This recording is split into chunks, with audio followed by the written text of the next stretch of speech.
Look at the person sitting closest to you right now. Statistically, they're human. Probably. See, there's an old idea that just won't go away. The idea that if something wasn't from here and it was smart enough, it wouldn't land on the White House lawn. It wouldn't beam green light into a cornfield. It would do the obvious thing: blend in, stand in line, pay taxes, complain about Mondays. And you would never, ever know.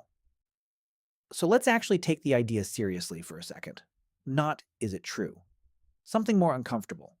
If one of them were here doing a perfect job of pretending, how would you catch it? Go ahead. Try. Would you check the face? Faces are easy. People already wear makeup, get surgery, and put on a completely different person for a job interview. The voice? You've heard 1,000 impressions that fooled you for a second. The behavior? Half the people you know are already weird, and you've decided that's just their personality. So take a second and really think about it. What would actually give it away?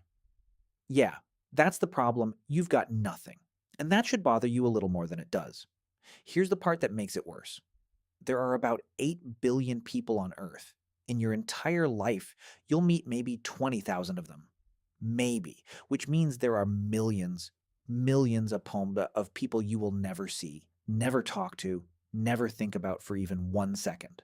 If you wanted to hide something in plain sight, 8 billion strangers is a really good place to do it.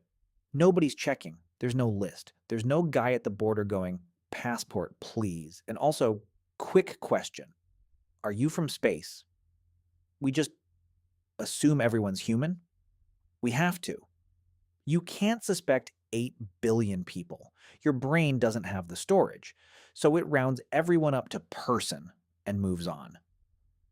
Now, you're probably thinking the same thing everyone thinks. But aliens would look weird. Big eyes, gray skin, we'd notice. Would we? That's not what something smart would do. That's what something bad at hiding would do. If the whole plan is to not get caught, step one is don't look like the thing everyone's watching for. A good disguise isn't a better mask. A good disguise is being boring. It's being the guy in line at the coffee shop you forgot the instant he walked away. We notice the strange. We are completely blind to the ordinary. The perfect hiding spot was never the shadows. It was the crowd. Okay, time to be honest with you because this channel isn't here to lie to you. Is any of this true? Is there actually a guy named Steve in accounting who's quietly from somewhere else? There's no proof. None. No body, no spaceship in a hangar, no smoking gun. Anyone who tells you they know is selling something. But here's the part that's actually real. The part that genuinely should make the hair on your neck stand up.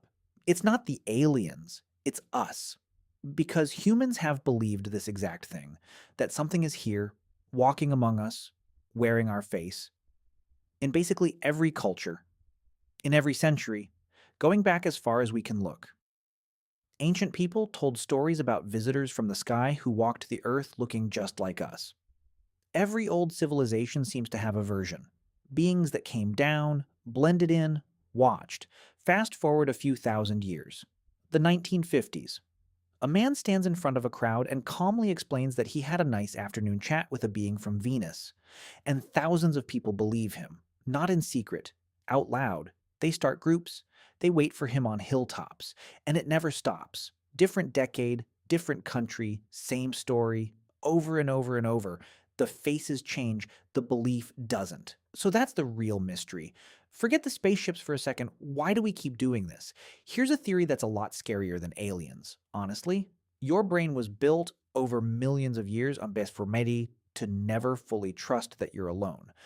Back when something actually was hunting us in the dark, the human who assumed the rustling bush was just wind got eaten. The one who assumed it was a predator survived. So we are all descended from the nervous ones, the ones who felt watched. That instinct never turned off. It just ran out of predators. So now it sits there, humming in the back of your skull, looking for something to point at. A face that doesn't fit. A neighbor who's a little too calm.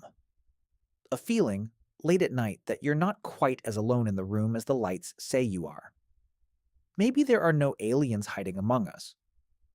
Maybe we just can't stop building them because a part of us would rather be watched than be alone. That might be the most human thing we do. So, the person sitting closest to you, still probably human, still standing in line, still paying taxes, still complaining about Mondays. And now there's a tiny part of your brain, the old part, the part that kept your ancestors alive. That's going to keep one eye on them anyway.